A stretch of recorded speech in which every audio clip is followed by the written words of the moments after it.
Is Star Wars a documentary? The answer is complicated, because the truth is far stranger and more interesting than you think. What if I told you that the desert planet of Tatooine is a real place you can actually visit? That the Millennium Falcon was born on a dinner plate with a burger? And that Darth Vader's story is inspired by real samurai? In the next few minutes, I'm going to take you on a journey that will forever change the way you see Star Wars. Let's get started. Chapter 1. Planets you can visit. Let's start with the locations. When creating his universe, George Lucas didn't build everything in a studio.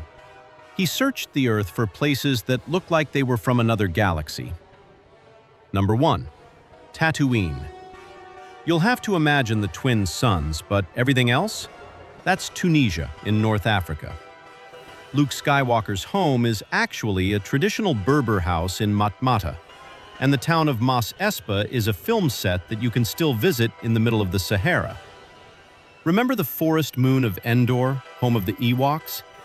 Welcome to Redwood National Park, California. These gigantic ancient trees were the perfect backdrop for the spectacular speeder bike chases. And the ice planet Hoth? Those weren't special effects, but the brutal weather conditions in Finse, Norway, where the film crew got trapped by a blizzard and ended up shooting the scenes with Luke right outside their hotel. Chapter 2. Creatures from our own backyard. So, we've walked on alien worlds that are actually on Earth. But what about the creatures that inhabit them? You might be surprised to learn their origins are a lot closer to home. Here, creativity drew inspiration from our four-legged friends. The best example? Chewbacca. The inspiration for the Wookiee was George Lucas's dog, Indiana, an Alaskan Malamute who would often sit in the passenger seat of his car looking like a co-pilot. And the Ewoks? That was inspired by the Brussels Griffon dog breed. These small dogs with big eyes became the model for the fierce little inhabitants of Endor. Finally, the Porgs from The Last Jedi. They were created because the island of Skellig Michael, where the scenes were filmed, was home to thousands of puffins. Instead of digitally removing them, they were transformed into adorable cosmic creatures. Chapter 3. Vehicles from the garage and the dinner plate. Starships are the heart of Star Wars, and their designs? They often had surprisingly down-to-earth origins. The most famous ship in the galaxy, the Millennium Falcon, owes its shape to a half-eaten hamburger. Unhappy with the original design, George Lucas reportedly told the model makers during lunch, "I want a ship that looks like this burger with an olive on the side as the cockpit." And so, a legend was born. What about the mighty AT-AT Walkers? Their look and movement were inspired by the container cranes at the port of Oakland. The designers watched these industrial giants and transferred their weight and majesty to the battlefield of Hoth. Even the nimble X-Wing has its roots in aviation history, with its silhouette echoing fighter planes from World War II. Chapter 4. Arsenal and Sounds from Our History. Let's move on to the weaponry. Think all those blasters are pure fantasy? Think again.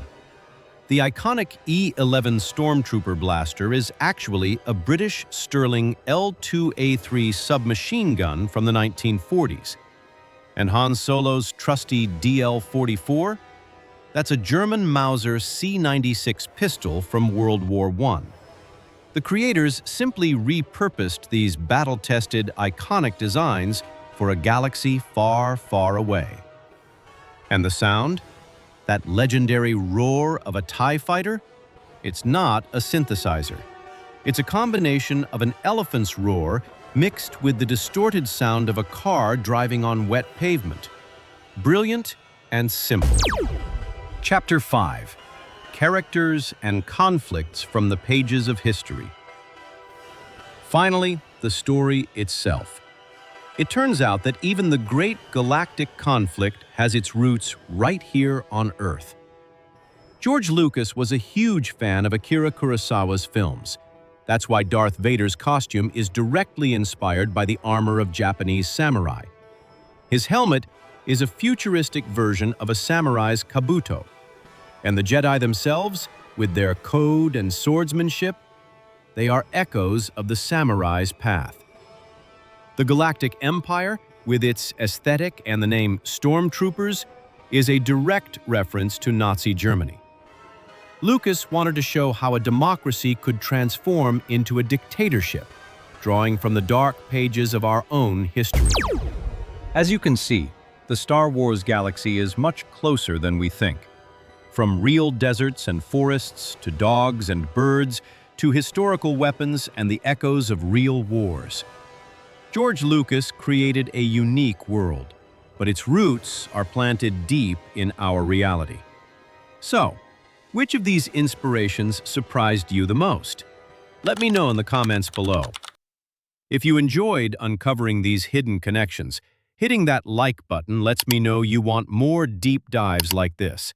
And subscribe so you don't miss our next journey behind the scenes of your favorite movies. Thanks for watching, and may the Force be with you.